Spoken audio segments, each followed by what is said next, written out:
are going to when gift may be suspended or revoked. Gift once made is irrevocable. As I said, once I'm validly gifting you, it's irrevocable at the mere will of me. But certain conditions are there when the gift can be taken back or revoked. We can go through what are the conditions are there. First, as I said, revocation by an agreement. A subsequent or a prior agreement between the donor and donee. What is that? A gift is revocable if the donor and the donee has agreed that on the happening of a specified event, not at the mere will of the donor, not at my, if I am the donor, not at my own decision that or my own discretion that I can take back. But what condition? As happening of a specified event and not depending upon the will of the donor. The gift should be suspended or revoked. And it is important that the donor and the donee must have agreed to the condition at the time of the gift. When this agreement should happen? This agreement should happen prior to the making of the gift or at the time of the making of the such gift, and not subsequently. After making such a valid gift, you can't make such and such condition as to what happening of the specified event. This should be revoked, this should be recalled. No such happening. If you want to make some conditions, you can make at the time of the gift. And for a gift which is complete and absolute at the time it is made, cannot be modified by a condition subsequently added later after making a valid gift without any condition. Okay, you take that gift, it's yours. Then later you are coming and telling, sorry, that's not an absolute gift to you. There are certain conditions. No such thing is acceptable. If you are making a valid gift, the gift is valid. And but at the time of making a gift, I'm giving certain things to you and telling this is yours, but there are certain conditions. Now it can be what it can be tested by certain happening of certain specific events. Then only it becomes you. Or certain portions I will reserve on the happening of such events. Certain portions of the gift will have this effect. It can be revoked. That portion will be yours. Happening of events, and what is the criteria? The happening of a specified event and not depending on my own discretion that I can revoke. That is the condition, which is in the case of a revocation of the gift by an agreement. I think that is clear. So, when a gift may be suspended or revoked, and revocation on the ground of undue influence, fraud, etc. As I've said, a gift is happening out of natural love and affection. Just imagine you keeping a knife on my throat and telling me to give you a certain gift. Is that correct? No, right? So it should happen from natural love and affection. It should be made voluntarily from my heart to you. So the revocation can happen as to certain gifts happen in the cases of undue influence, fraud, etc. And a gift may also be revoked in any of the cases in which, if it were a contract, it must be rescinded on the ground, just like a contract becoming void it, under the case of undue influence, fraud, coercion, etc. But in the case of mistake, I'm sure that you have studied the contract first part, so you know what all free contract, a voluntary contract like free consent, undue influence, fraud, misrepresentation, mistake. So you will be thinking about where is mistake. Here is mistake.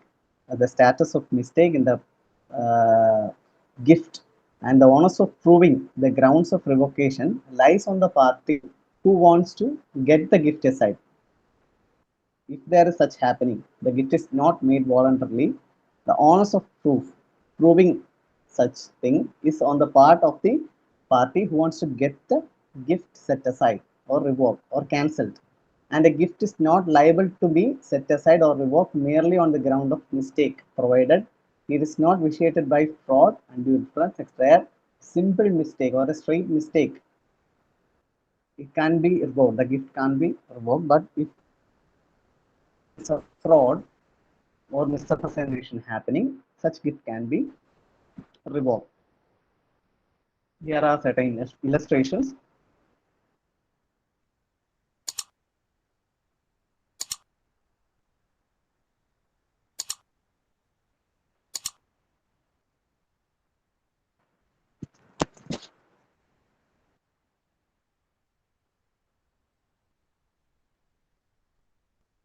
Okay, here are set illustrations. First, think a situation where A gives a field to B and reserving to himself with B's assent, with the assent of the B, that the right to take back the field in case B and his descendants die before A. B dies without descendants in A's lifetime. Here, in such a situation, A may take back the field. It's a proper condition which is made at the time of the gift. He is giving his field to B and making a condition, a reservation to himself with the assent of B, that if you die without descendants in my lifetime, the gift can be revoked. And the same happened, B dies without the descendants in A's lifetime, and validly the gift can be revoked and the field will get back to the donor, that is the A in this situation. In the next case, A gives a lakh of rupees to B, 1 lakh rupees to B, and he reserved to himself that he said that we make a condition that with the B's assent, the right to take back at pleasure, at his will, a rupees 10,000 out of that 1 lakh. So, what is the situation there? The gift holds good. The gift is valid up to rupees 90,000, but it is void as to 10,000, as I said, because this 10,000, the condition here is the 10,000 can be revoked or taken back at the mere will of the donor. If I am giving you a 1 lakh rupees and I am with your assent, with your permission, I am making a condition that from this 1 lakh, I will take back 10,000 think, whenever I think, at my mere will. So the status of the gift is 90,000 rupees will be valid. That gift is valid for you. But 10,000 is void because it is not what the condition is not that any happening of a specified event or a particular event I can revoke the 10,000. But what is the condition?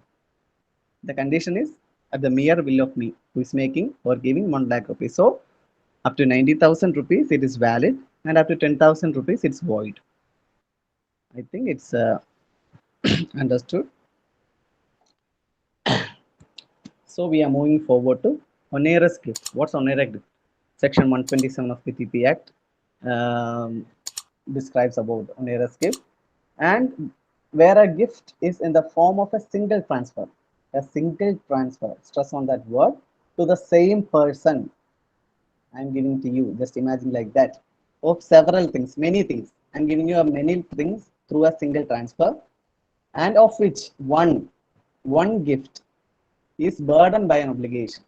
One thing is burdened by an obligation, and other gifts are free from obligation. It's free, absolutely free. It doesn't have any liabilities on it. And here you can take nothing by the gift unless you accept it fully. I'm making a single transfer of several gifts to you. Just imagine I'm giving a many gifts to you, but it's a single transfer. But one of these gifts have a liability or obligation. You have only two choices left. Either you can take it fully, means with that particular gift having an obligation, you can take that fully. You can't have a choice from just keeping aside that gift with obligation and taking other. No, either you can take it fully or you can accept, you can choose to reject that acceptance. What are the conditions? It must be a single transfer, it transfer of several gifts, and one of it, the gift having an obligation. The way left, either you can choose fully, or you can just discard. So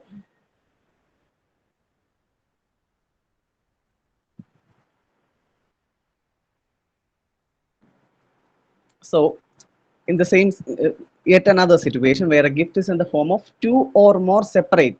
Before we are telling about, I told about a single transfer. Now two or more separate independent transfers by the same person of several things, same criteria, but the transfer is affected by not a single transfer from two or more transfers of several things. But here now we are at the liberty to accept one of them and refuse the others. You can accept those gifts which are free from obligation. give me, I will take it. It's no problem. I can enjoy this gift because it's not burdened with any obligation, and just reject the particular gift which is with or any burden by any obligation. No, I don't need that. I will take this very happily and I'll go. So the donee is at the liberty to accept one of them and refuse the others, as I said, although the former may be beneficial and later may be the onerous. So, what is an onerous gift? Onerous gift simply means it's a set of gifts made through a single transfer by a donor to the donee. So, one of the gift being burdened by an obligation, and this other gift are having any no other obligation, but the person who receiving the gift under the head of a single transfer is left with only two choices, either to accept the gift with which is burdened by obligation and also among with other gifts, or to reject every gift is only left with. But in the condition where the gifts are made and through a two or more transfers, not with a single transfer, is at the liberty to choose whether to choose the gifts with a not burdened by an obligation and to set aside the gifts which is burdened by the obligation. It's at his will. So that's the difference. So it's based on the principle. Onerous gifts are based on the principle that he who wants the roses must not fear the thorns. അതായത് റോസാപ്പൂ വേണമെന്നുള്ളവർ മുള്ളിനെ പേടിക്കാൻ പാടില്ല.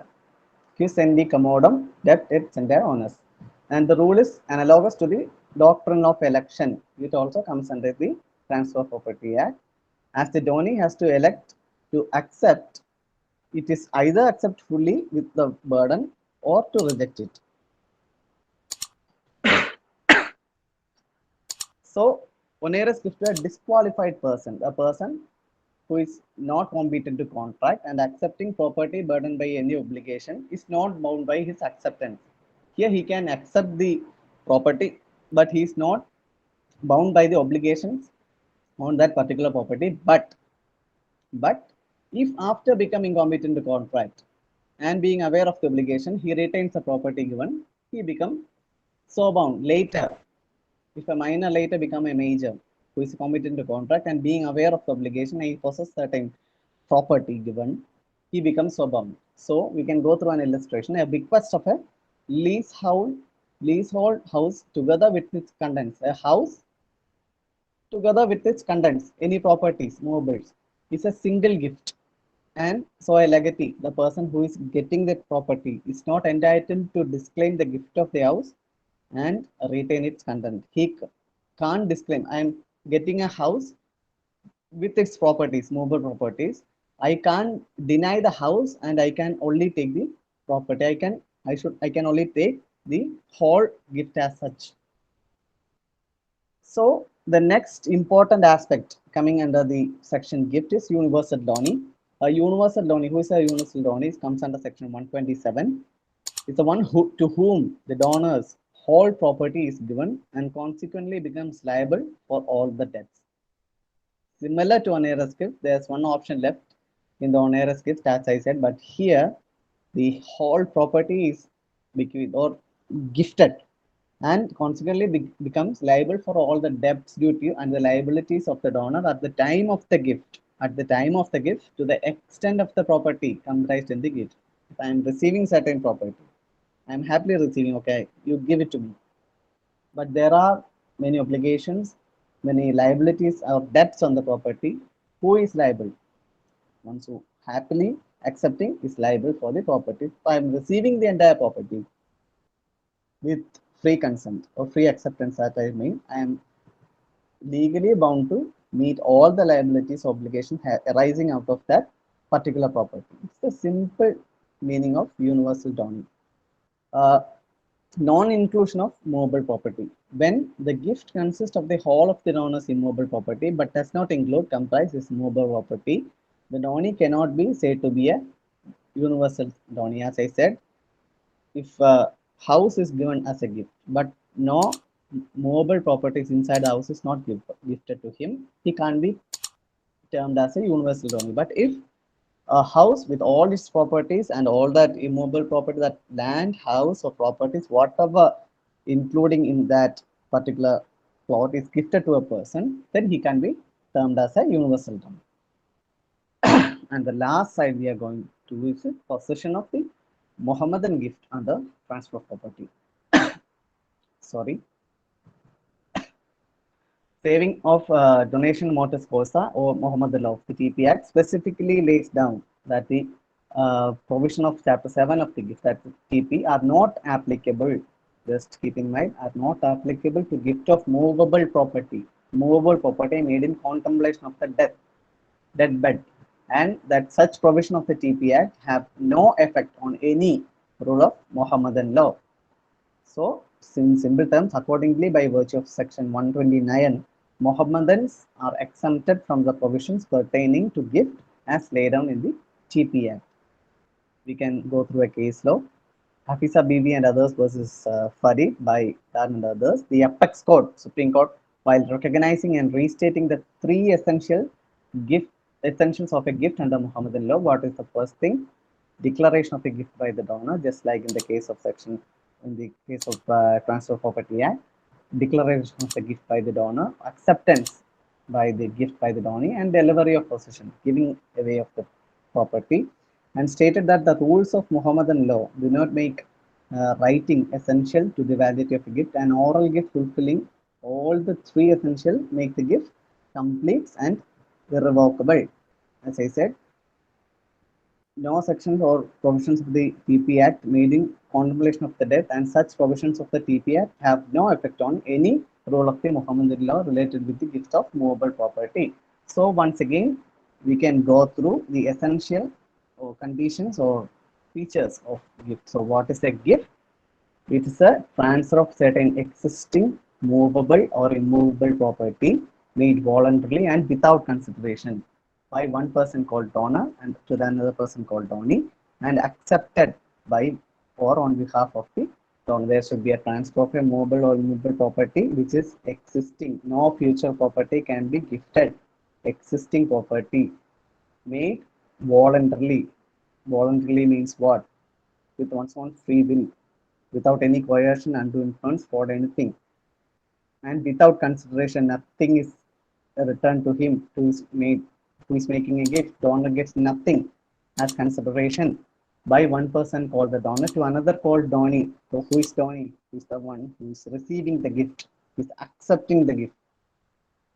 And how acceptance can be made? By the donee or someone on behalf of the donee. And acceptance to be made during the lifetime of the donor and while he is still capable of giving. And the essential element is there is no consideration in the gift. So by this I am concluding my session. The different news reported in Hindu, which I consider it has a constitutional importance. And the second issue reported by this Hindu, which is I think is a constitutional